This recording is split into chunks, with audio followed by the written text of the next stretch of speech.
श्री संतोष कराड. मी 4थीत शिकते. माझ्या शाळेचे नाव जिल्हा परिषद प्राथमिक शाळा पापड. आज मी तुम्हाला एक गोष्ट सांगणार आहे. एका गावात 2 भाऊ राहत होते. एक गाईचे दूध विकून घर चालवायचा आणि एक खूप श्रीमंत. एके दिवशी त्याची गाय मरण पावली.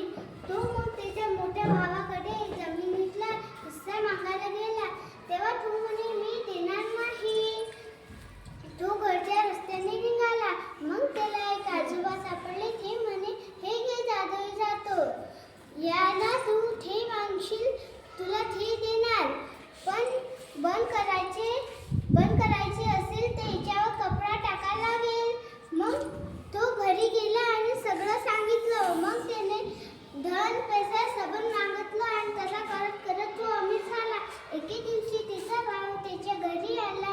तो म्हणाला, अरे वा, जादू जातो. त्याच्या मनात लालच आला. तो घरी गेला आणि दुसऱ्या दिवशी परत आला. त्याने ते जादू जातो घेऊन दुसऱ्या देशात जायचं ठरवलं.